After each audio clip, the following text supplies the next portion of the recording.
Well, I'm joined now by the Prime Minister of Qatar, who is also the Foreign Minister, so thank you for joining us. This has been a difficult 36 hours for you and for the people of Qatar, so I very much appreciate your time. The Israeli attack on Qatar yesterday, local time, 3:40 in the afternoon, has been roundly condemned, variously described as treacherous, shameful, an action that risks further inflaming this region. You described Israel's action as state terrorism. What do you make of the timing of the attack? Well, look, first of all, Becky, I think that if we look at the pattern of Netanyahu's action since the war started after October 7th, it's been like in a very systematic way trying to undermine any chance of stability, any chance of peace, and any chance of retrieving his own hostages. And these attempts, like we witnessed them in many occasions throughout the negotiations. Now, when we reached to a very critical moment that he claims that, according to his intelligence, which is something like very publicly known for everyone, that I was meeting with the leadership of Hamas. Hamas leadership are discussing, the negotiation team are discussing the proposal of President Trump during that time. This was Monday, this week. Actually, everything about the meeting is very well known for the Israelis and for the Americans. And this is nothing. It's not something that we are hiding, or as some marginal people are saying, harboring or whatever. We have to go back to the origins. Now, the attack that happened on Qatar territory, it's happened on our sovereignty. This is number one. Number two, Qatar is a mediator that's been mediating many conflicts. Qatar, when Hamas office was established, was done with coordination, request by the Americans, by the Israelis. They've been using it as a communication channel for them, for Gaza, for all those years. And I'm sorry here, any Israeli politician who today is trying to, to portray himself that he's away from this happened under Netanyahu's government, under Bennett government, under Lapid government, under Netanyahu's government again. Any agency says that no, they are not involved, it's not true. Mossad, Shabak, and the Ministry of Defense were involved in that. So there is no justification that this is considered harboring terrorism or whatever. These reckless claims. Now, does that justify for Netanyahu to come and attack a sovereign nation that hosts a negotiation that discussing a paper that's submitted by the United States? It's not only an undermining for our sovereignty and infringing our sovereignty. It's undermining for the entire negotiation. It's undermining for the U.S. effort. This is the country that's host the CENTCOM. How come we never thought that even there is like a very minimum level of manners and ethics? This has crossed it. I mean, honestly, I have no words to express how outraged we are from such an action. If you could describe it in one word, what would that be? This is state terror. That's what I call it. Do you feel betrayed? We are betrayed, yeah. By the US? No, I cannot say it's by the US. The US has expressed in many occasions their support to us. The US, the president, right after the attack, he spoke with His Highness the Emir, and he was very clear that this is unacceptable, and he's not agreeing with such a thing, and he was never informed about it. And the moment he was informed, he asked his official to inform us. Unfortunately, this information came too late, which is 10 minutes after the attack, as I stated yesterday. But when we were dealing with the Israelis as parties, we were thinking that we are dealing with like regular parties.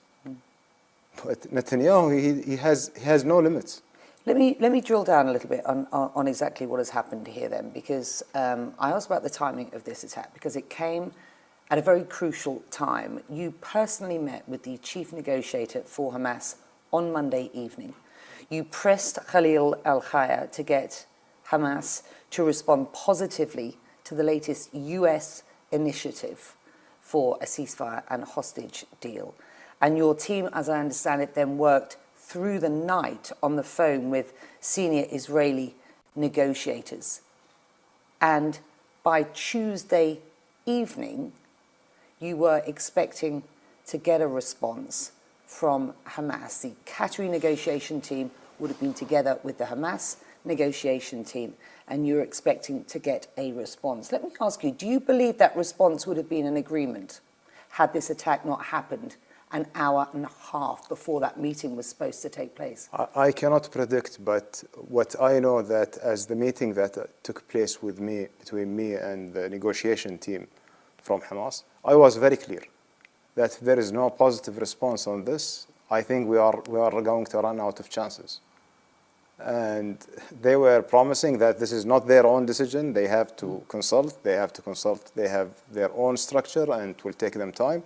And I told them that you have until Friday. Friday was the time set for me to meet with, together, myself, the Egyptian chief of intelligence, with the participation of Turkish intelligence, with Steve Witkoff, in order to give him a positive response to find a way forward for this stalemate that we are in the negotiation. And by the way, at the same day, I was meeting one of the hostages' family that morning, the morning of the attack, carrying a message that the families, they are counting on this mediation. They have no other hope for that.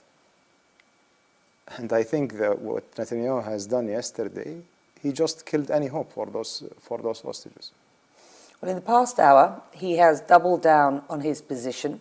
He has said, and I quote the Israeli Prime Minister here, "I say to Qatar and to all nations who harbor terrorists," his words, not mine, "you either expel them or bring them to justice, because if you don't, we will." Do you take that as a threat of further action here? Well, we don't accept, first of all, such a threat coming from someone like Netanyahu, and he's calling about bring them to justice. He needs to be brought to justice. He's the one who's wanted to the ICC.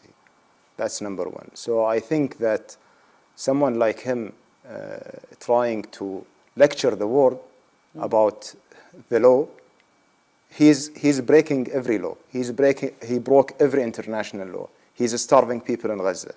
He's doing all these rogue actions in the entire region. What's next? What's next for him? You've described him as a narcissist.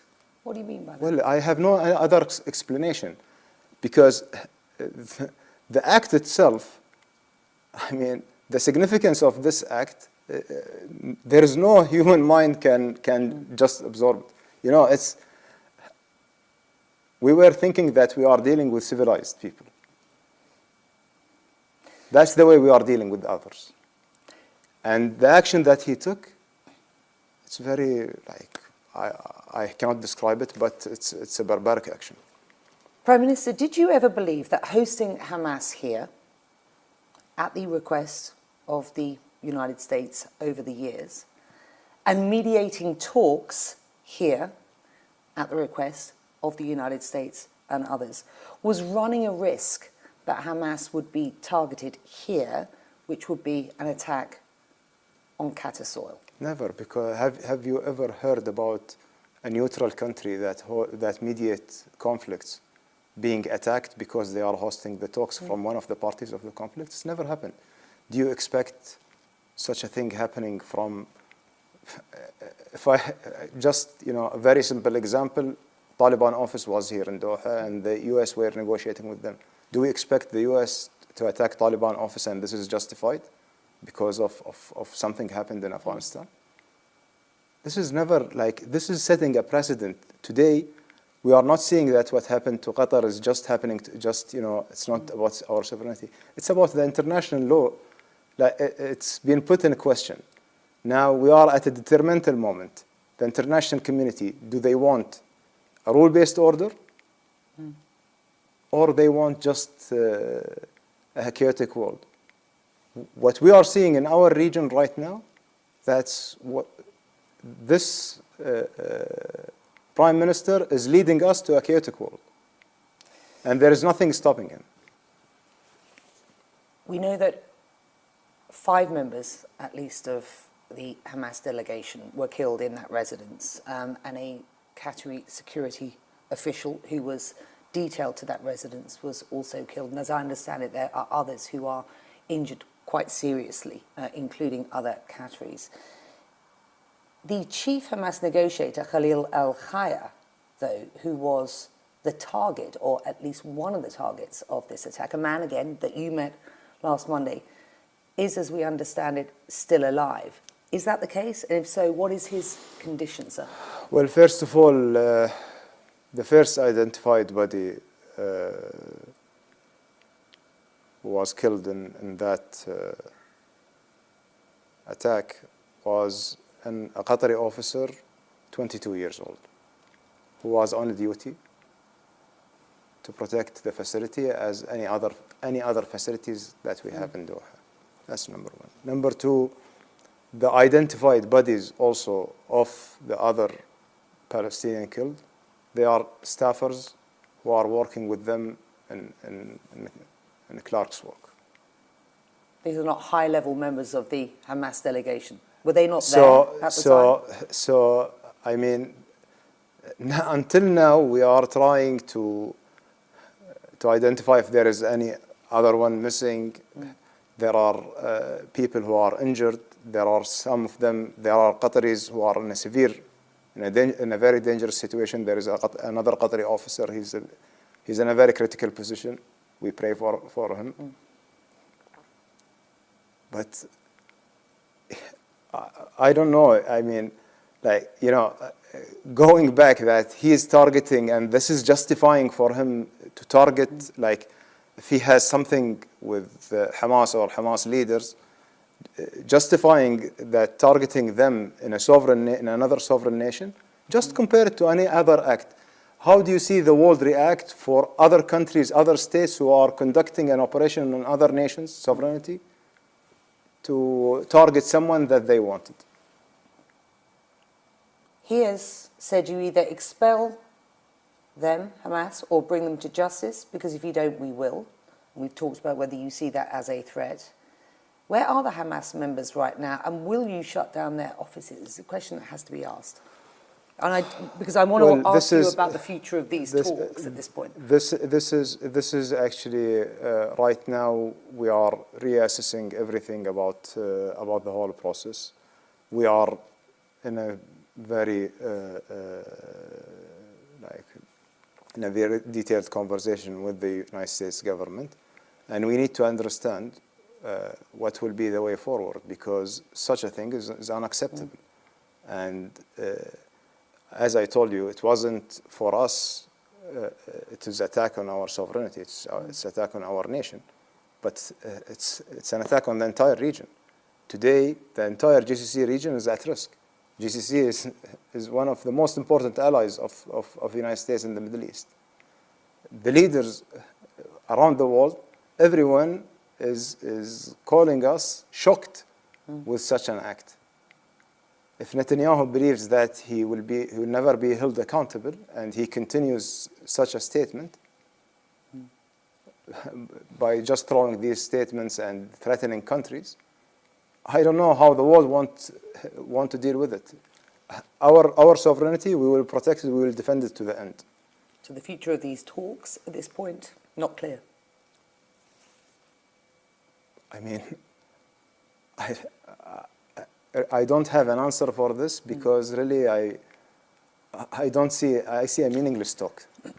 Right now what we are doing,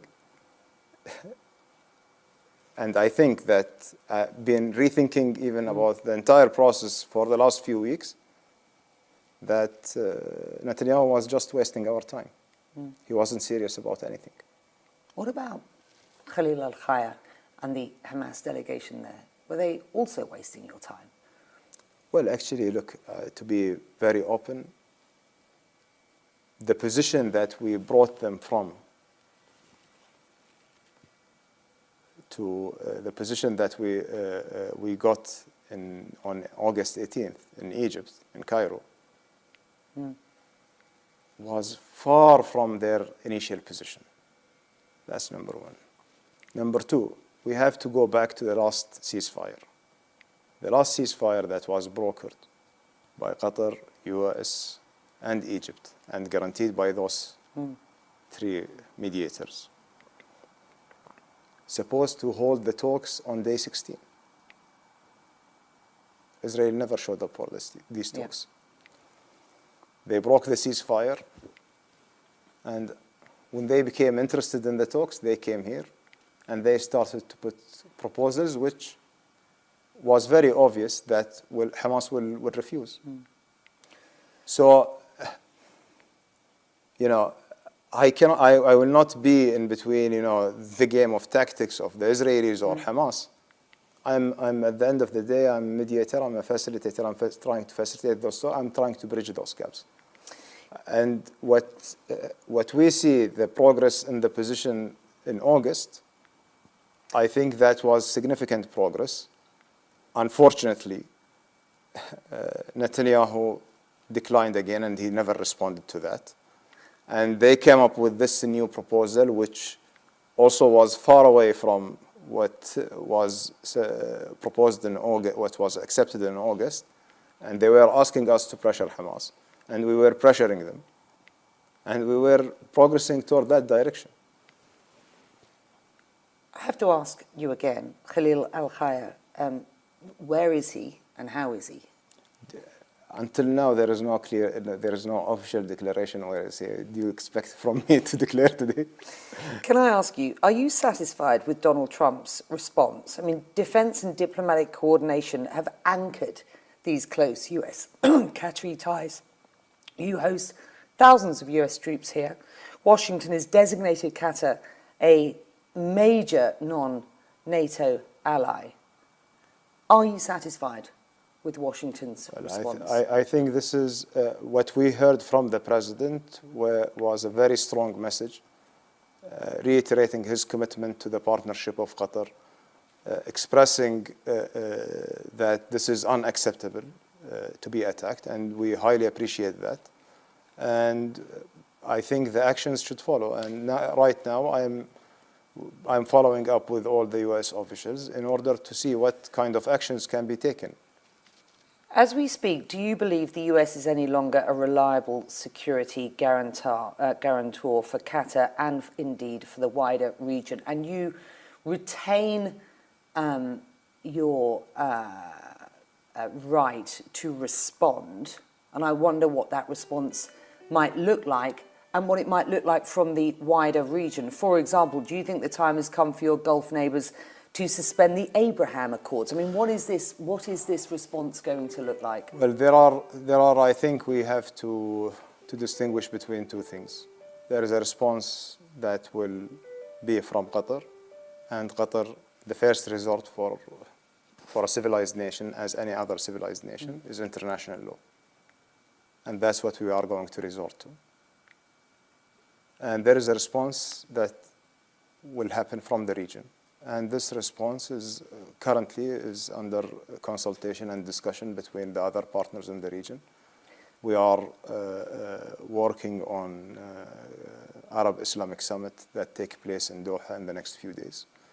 And we will decide there what kind of actions will be taken. Is it, though, time to suspend these Abraham Accords and not to look at an ambition, which is normalization with Israel going forward? Should there even be a two-state solution? I will not comment on behalf of other countries. The president of UAE, Sheikh Mohammed, His Highness Sheikh Mohammed, was here this morning, and he expressed his